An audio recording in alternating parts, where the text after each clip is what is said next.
Hello everyone and welcome back to my YouTube channel, or welcome to my YouTube channel if you haven't been here before. My name is Anna. If you can't tell, I love to read books, so I'm so excited to do that with you today. Basically, this is going to be a little bit of a different video. It's going to be a reading vlog, but specifically for a book I have been waiting literally years for, and that is Sunrise on the Reaping, the newest installment in the Hunger Games series. I literally have, ever since reading the original trilogy in elementary school, this series took over my entire life. Specifically, Haymitch, and I've always wanted to read his story, and I'm so excited, but I know that this book is literally going to destroy anything that is left of my mental health. Because it's devastating, and I literally read the line on the back and I'm already tearing up, and that quote is, "When you've been set up to lose everything you love, what is there left to fight for?" So I already know this book is going to be a masterpiece. I already know I'm going to be crying up the wazoo. So yeah, come along with me and join me for this fun little reading vlog. I will try to keep it as spoiler-free as possible, but if there is a spoiler, I will put a spoiler warning kind of thing. But yeah, let's go to it.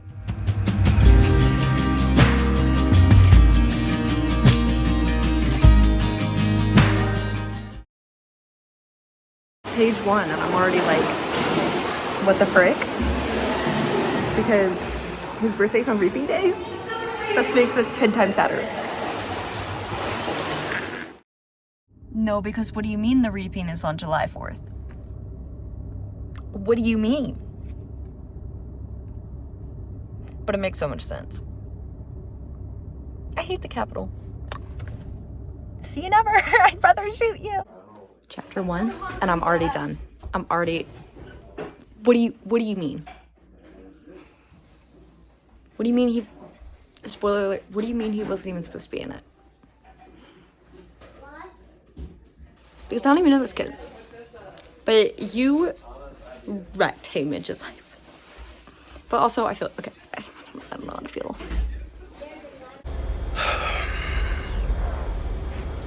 Congratulations. Remember her from a few seconds ago looking disgustingly happy? Yeah, she had no idea what was coming. What do you literally mean? Suzanne, be so for real with me right now. Chapter 5, what the crap? We're not even to the games yet. We're not even to the games yet. That's it? I mean, I guess it's better than other things. I need a minute. Okay. I have to say, though, I like that they're, portraying the crowd. It's not a spoiler, but, during the parade, they're portraying the crowd as more vicious and ugly and, just nasty. Because that's what the Capitol is, than what it is in other, the other books where it's all glamour. We obviously know they have disgusting morals, but we don't know, So, yeah, I like that she's portraying it more nastily, but also, what the frick? What was that? No, absolutely not. So stupid. What is that quote? What is that quote at the beginning of chapter 6? Okay, I'm gonna do a spoiler warning here because we need to be on the same page. Where she said, "Poor baby, poor little bird who will sing your songs now." I'm sobbing. Okay, bye. What is chapter 6? I run for Woodbine too because he'll never run again. I only know that I don't want to give Llewellyn to the Capitol. I quit. Iris is here. Oh, and then here goes the waterworks again because we all know what happens. Oh frick, this I knew this book would destroy me, and it is. Oh, crap. Okay. And Max, stop.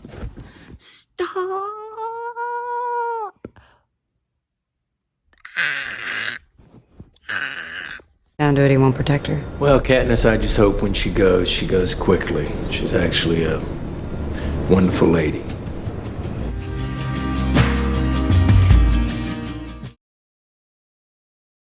Sobbing because this was after I already went to bed, and I realized that Haymitch calls Katniss sweetheart in the original trilogy.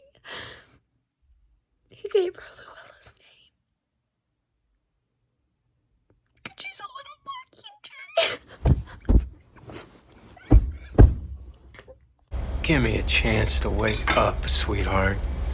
So I'm trying to finish this book as fast as I can because my friends are reading it, and I'm like trying to get up to where they are and they're almost done, and I'm like, but also, yeah, it's killing me because I was like reading it in public today in my literature class and started sobbing in public. So that's so fun. This book is destroying me like I knew it would. But yeah, I'm going to put my headphones on, get some music, and probably cry some more. But yeah, come along for the journey.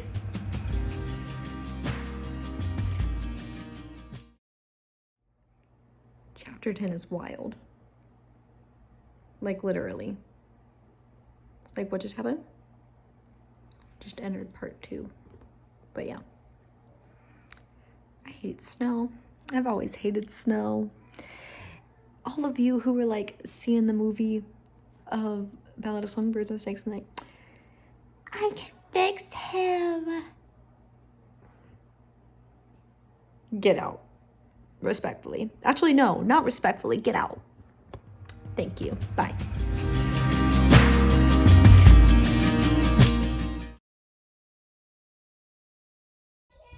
What?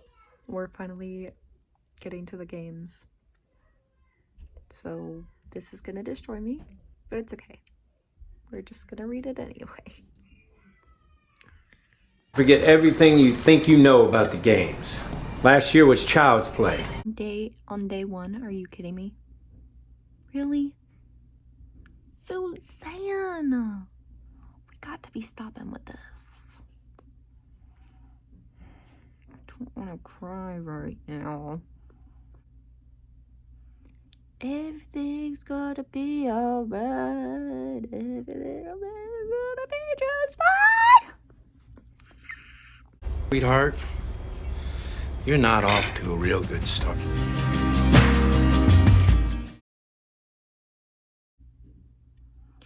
I don't really have words. Yeah, that's just it. Yeah, I don't know how to talk about it. In chapter 17. Well, just in 16. Yeah, I get it.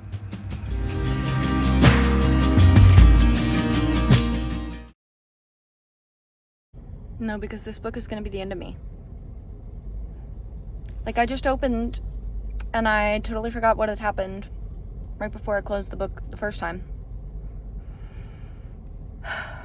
Anyways, this is going horribly.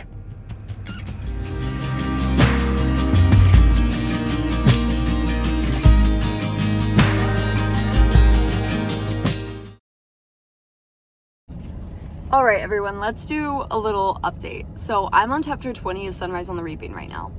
I am extremely frustrated because all of my friends who got the book after me have already finished the book. And it's simply because I don't have time at the moment because of all my schoolwork, work, and everything else. And I know I could finish this book in a day if I wanted to. On that note, I am currently waiting to go meet my senior class for breakfast at IHOP. But I have about an hour until we do that. So I'm going to try to sit here in this parking lot, put my headphones on, and make some progress on this book because I'm so close and I just want to know what happens. On another note, I think it was chapter 17. I'll put a spoiler alert here. What the flip was that, Suzanne? Ampert? What?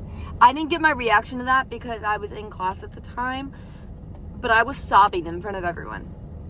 That was painful. Like, I don't think I've cried that hard since Allegiant in the Divergent series, or Finnick's death. That was like Finnick's death for me. That was worse than Rue. What do you mean? That was stupid. Anyways, point being, I only know that it's gonna get worse. So, we're in for a long haul here, everybody. And you will most likely see me cry again. But yeah, I really want to finish this book today. Like, really, really, really bad. So, let's get to it.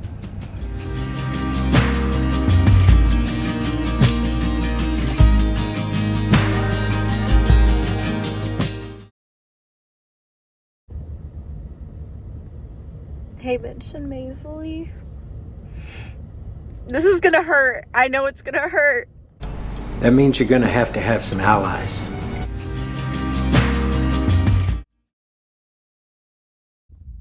I have a feeling someone's gonna die soon. It's just been a while, and we all know how impatient the game makers are. Because if somebody's not dying for a hot minute, they're gonna send something to kill them. So I'm not prepared. It's not about trust. It's about staying alive.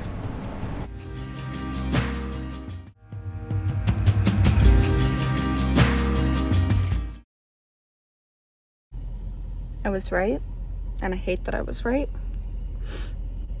I just reminded, like, how stupid the Capitol is, and, like, they're literally on a personal vendetta against people and using, like, their home to target them.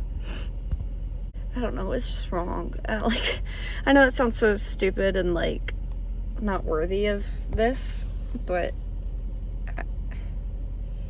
I don't even have words, honestly. Like, I will later, but in the moment I'm just kind of still in shock, pain, but yeah.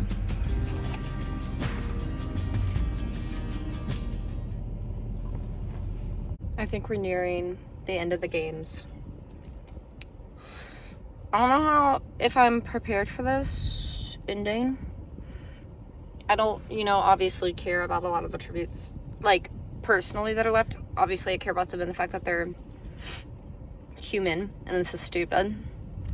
It won't be as, like, I don't think these tributes deaths are gonna be as hard for me, but, yeah. I don't know. I feel like it's gonna get worse when he gets home, because it's kind of what's described in the trilogy, so, I don't know.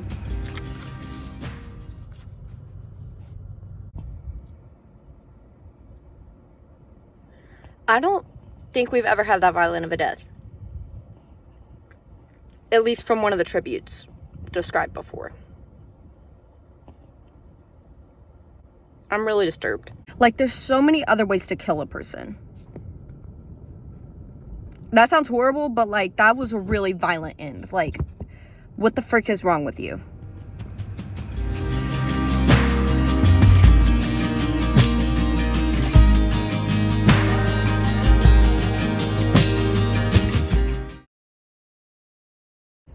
And that's the games. Now for the aftermath. Nobody decent ever wins the game. Nobody ever wins the games, period. There are survivors. There's no winners. All right. Hi, everyone. I'm going to be fully transparent with you. If you cannot already tell, I feel like crap. And I have felt like crap all day. And sorry for the little TMI. I genuinely can't even speak English right now. Holy crap, I'm losing it. Sorry if it's a little TMI, but it is Shark Week for me. So I'm in actual intense pain. So if you would not mind praying for me, I would really appreciate that. But right now is really the only time I have to actually sit down and finish Sunrise and Everything.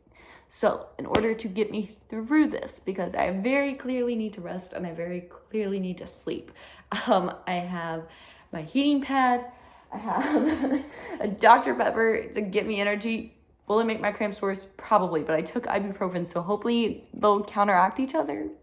Maybe. And then I got my headphones and obviously my book. I only believe, okay, I'm on chapter 25 and there's only 27 chapters. So I literally have only 2 chapters of this book left. And I need caffeine so my reactions will be on point and I can like properly process everything. But yeah, so I'm sorry if it's a little underwhelming. I'm just very out of it and I'm trying to get this done. And I hate that I'm rushing, but you know, it is what it is. Also, before I get started on reading this, I just wanted to share my thoughts now so I can share my thoughts later because I'm pretty sure by the end of the book, like they may be different. But as of right now,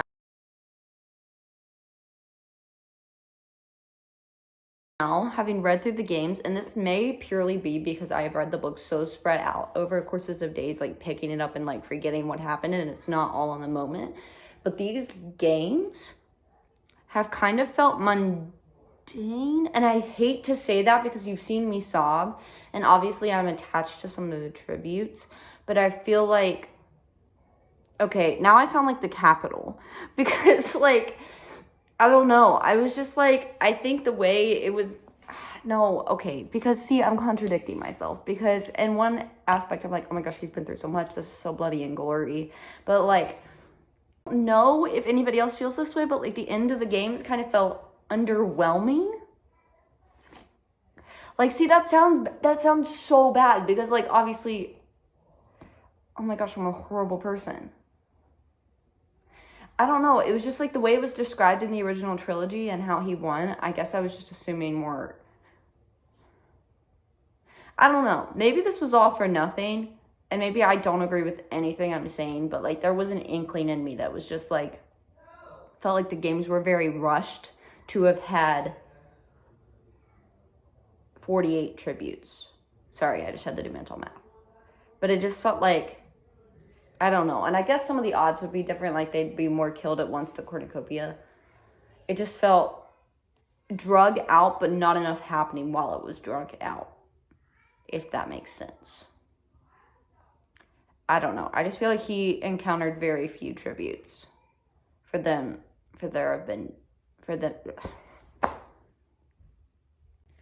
to have been 48, if you know what I'm saying. And so I was kind of like, I don't know.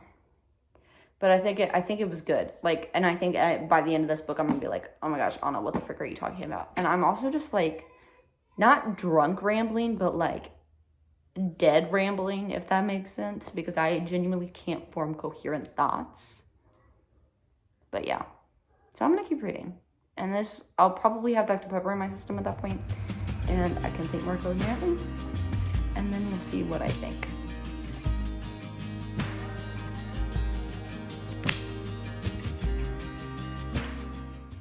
So crisp. Nothing's really happened, but this is so sad. Like the empty beds. It's like all becoming real now that the adrenaline's worn off.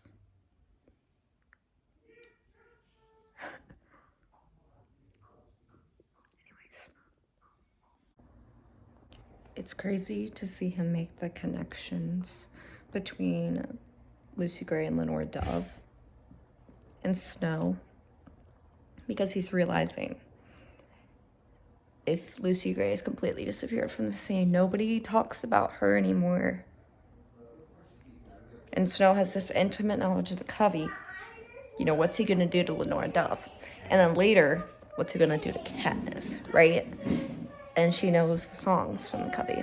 And so, I just can't even imagine the PTSD and the pain that, sorry, my family's in the background.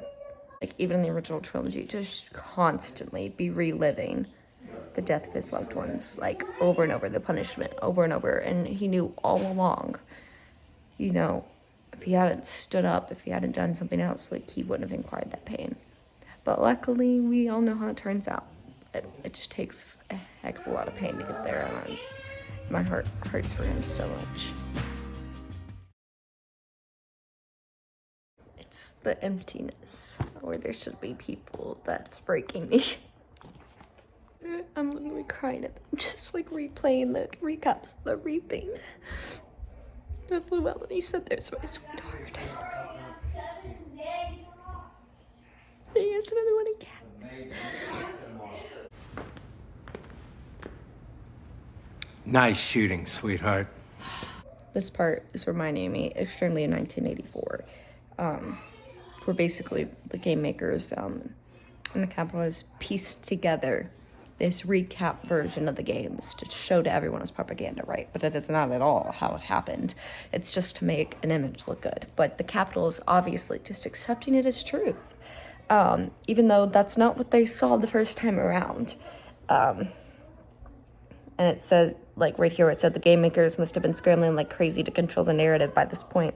Whatever the case, the audience here in the auditorium has embraced this version, cheering and jeering on cue. Their lack of discernment transforms the recap, validating it as truth.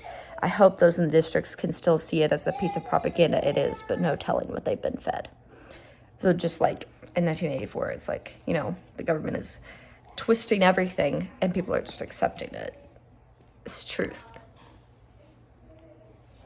Sounds familiar in some cases. But yeah, showing you not everything you're being fed on media is true. And sometimes you should know what's propaganda and what isn't. This just validates the whole, you know, it reminded me of 1984 because this part says the arena is in the shape of an eye, like with the cornucopia at the pupil, and then the forest around it, and the mountains are the like white of the eye.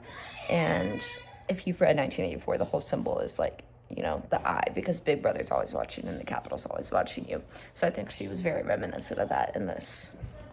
President Snow just told him to enjoy his homecoming, and that is insanely scary because we all know that if President Snow said something like that, something bad is really gonna happen. Here we go. Why is this part so heartbreaking? Like, those friends on the train, and then he's like seeing all the dead tributes. When he said the Capitol was one of that, I can't tell them apart. They ruined him.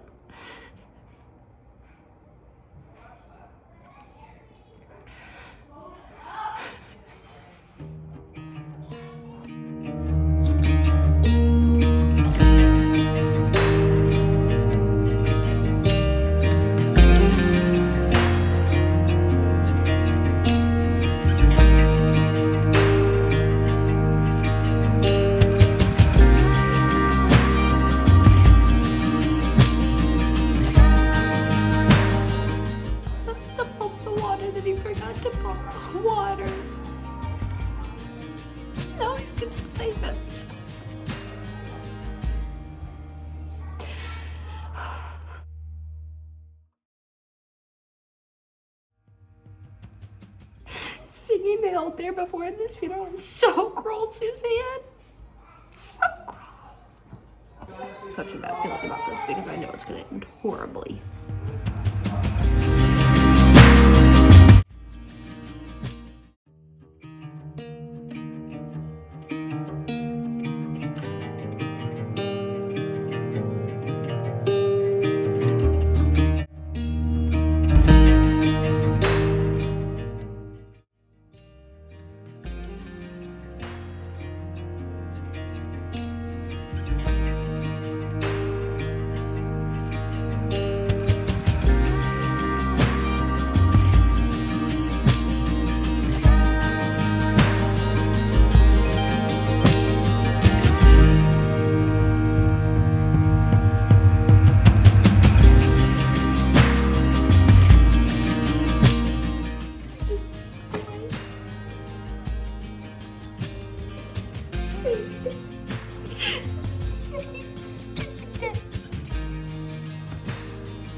Poem, Nevermore, or Raven by Edgar Allan Poe has never made me cry before, but now it's making me cry.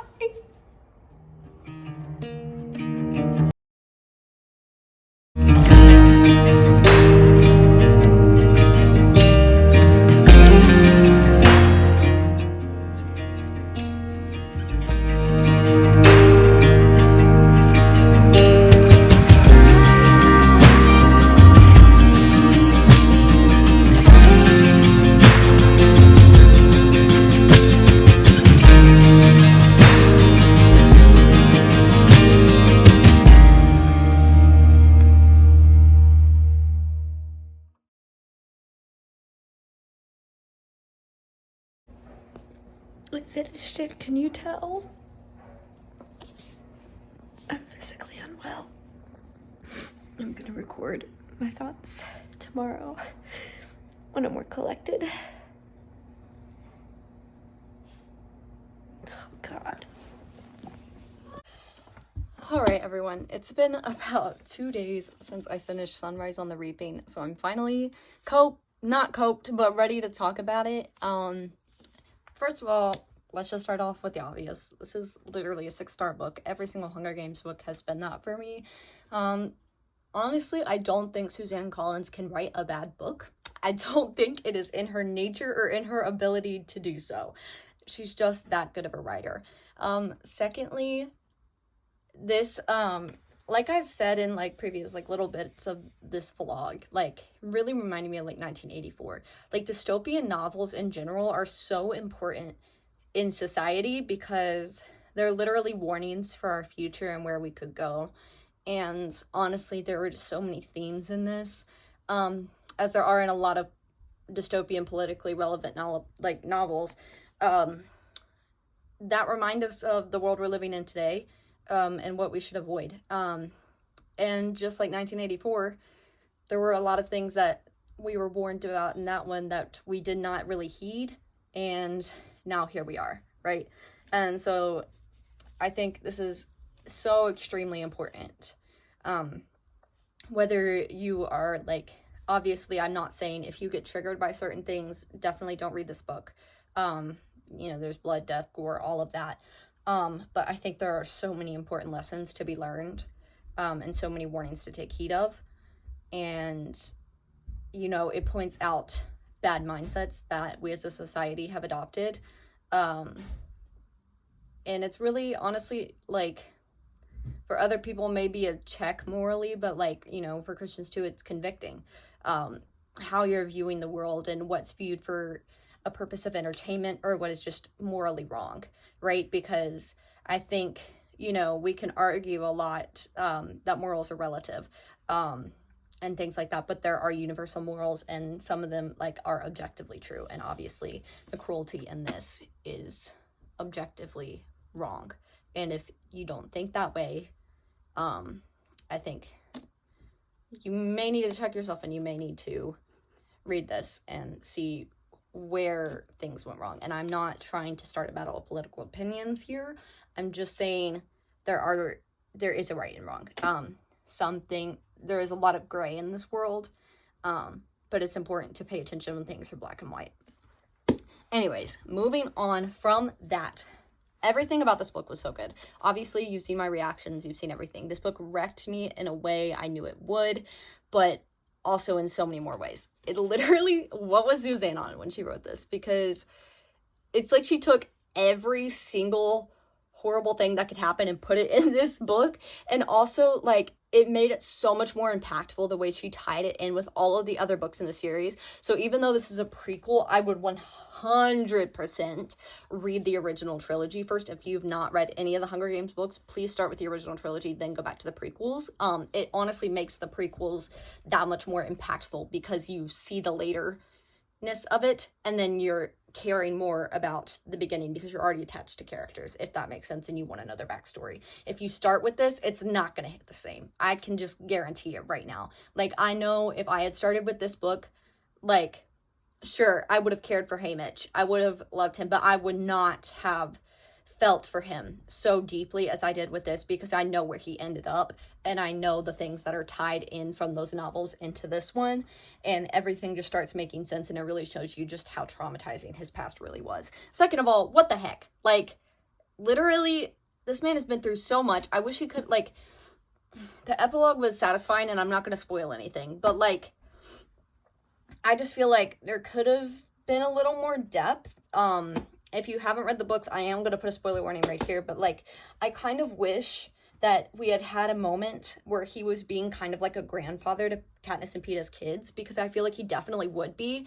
And also the fact that she kind of, okay, this is, like, a little controversial, but, like, the fact that she completely destroyed any possibility of a ship between Effie and Haymitch kind of upset me, because I have so much respect for people who do mate for life And Lenore Dove and him, I love their relationship so much. But at the same time, I feel like Lenore Dove would have wanted him to find love. And it's literally decades later. He's been through so much. And even if he didn't find love with Effie, like, just, you know, having the happy ending with Katniss and Peeta's kids, I feel like they really portrayed him as like a loner, even though he was with Katniss and Peeta, which it was not how he was in the books. Like, he was really a part of them and really like their family, and he was really like a father figure to Katniss. So I feel like there was something missing there, because obviously he's going to have trauma. Obviously he's going to be dealing with these things for the rest of his life. But in a way, he gets his own happy ending, and it like kind of felt more like a melancholy, like, well, I guess I have this, but, you know, I'm always going to be sad kind of thing. And I'm like, guys, this was a really negative book, Suzanne, so let's choose to look at the positive. Like, yes, he went through all this crap, but Katniss defeated Snow. We're living in a world without the Hunger Games now. And are we going to deal with this trauma? Yes, but we have to choose to look on the bright side of things. And so I think there was just another way we could have gone with that. So that was a little disappointing, but, you know, satisfying nonetheless. Okay, spoiler warning over. But yeah, I just care so much for Haymitch's character. And I genuinely am more attached to him than I was, like, even Katniss. Like, he's just so, I don't know. My heart just goes out to him. He's lost everything, right? And that's not really a spoiler. Like, it literally talks about it on the book. But yeah, this was just such a good book. I enjoyed this one so much more than The Ballad of Songbirds and Snakes. Mainly because what threw me off when I read Ballad of Songbirds and Snakes, because I read that book when it first came out, not like after the movie fiasco and everything. Even though I love the movie actually made the book feel better to me because it made more sense on screen than it did on the page. But I think what really threw that book off was that it was in third person when the rest of the trilogy is in first.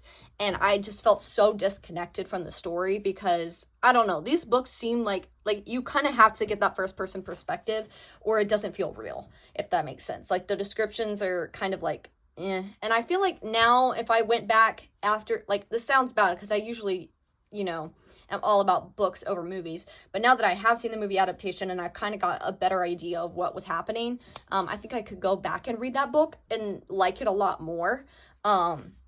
Now, since it's years later, but I definitely loved that this one was in first person. I think we really, really needed that, especially for Haymitch and a character that we love so well. We definitely needed his perspective on things and for him to tell his story in his own voice. So I really appreciated that. I also, like, I've always said, like, I love the Covey so much. Like, Lenore Dove, Lucy Gray, I've always related to them, especially, and just people from District 12 in general. If you don't know, I'm from Southern West Virginia, which is literally on the map, District 12, filled with coal miners. I grew up around the coal mines, right? And I grew up with country, bluegrass music, the banjos, everything like the Covey, and, like, I have a very musical family. So I just relate to them so much. And I am also a very passionate person about justice in the world. And so I think, like, anytime I just read about, like, Lenore Dove or, like, Lucy Gray or just District 12 in general, I just feel so at home. And I love knowing that, like, what other people are missing, like the mountains and the forest and the meadows that Lenore Dove, Lucy Gray, Haymitch, they all love, Katniss, they all love so much. I lived in those and I got to hike in them and I got to see the beautiful mountains and everything. And so much hate is put on West Virginia and Appalachia in general because of, you know, we have a drug epidemic. There are a lot of things wrong with it, but there's so much beauty in it and there's so much closeness and tight-knitness of people and community there that a lot of people don't recognize. And so I respect Suzanne Collins so much for placing, you know, the main arc of our story in Appalachia and giving light to an area that doesn't get much talk about. So that's something I really, really enjoy about the series. But yeah, I can't wait until she writes Finnick's story. Like, I think that's going to break me a lot more. There's definitely going to be some more triggering things in that for me because of, you know, things I've been through, especially with SA. But I think, you know, it's going to be worth it. And they're, again, going to be really good lessons. But yeah, also, I love how with these books, each book just establishes the villainess of Snow's character more. I got so frustrated when the movie A Ballad in Songbirds and Snakes came out. And just because Tom Blythe is hot, everybody was like, oh, Snow, I can fix him. And I know that some people were joking about it, but there were a lot of girls that were really just like, straight up like, oh, the bad boy. And I'm like, part of me is angry at our society for glorifying the bad boy. Like, because that's exactly what this is. Like, it's warning us that we can't glorify, you know, crime. We can't glorify wrong things for our entertainment, right? And so obviously the more she establishes how evil Snow is, the more we realize there is, you know, an enemy. And as Christians, you know, we don't fight against flesh and blood. We fight against principalities and darkness in this world, which I can't remember the exact scripture. I'll put it up. But, you know, it's just reminding us who the real enemy is, right? And I think there are definitely evils, and we as a society have just glorified things like even looking at true crime and things like that. And I'm not judging you if you're into that. I was into that for so long. I still love mysteries. But I have tried to stay fictionalized because I realized my empathy towards real people and real victims was slowly fading away, because I was just, oh, it's just another story. It's just another. But then, you know, things happened in my life where I knew people who literally were murdered and ended up in a true crime documentary. And then I'm like, oh, now this is in my life. Like, this is a real thing. These are real people. And I'm not judging people like who do this. I'm just saying, like, you know, it's important not to desensitize ourselves to compassion for humanity and compassion for other people and love for other people, because in a society like today, we are definitely taught to think more about ourselves and just focus solely on that. So I think this was a beautiful reminder, you know, to care about other people and the horrors that these children went through. It breaks me. Like, I'm gonna sob thinking about it. But, you know, there are times when we need to stand up against wrong and do what we can. And so I think this is a great reminder for that. But yeah, 6-star book. Cannot recommend the series enough. It will still be my favorite series of all time. And I'm so glad I got to read this. And I'm so excited for the movie to come out next year.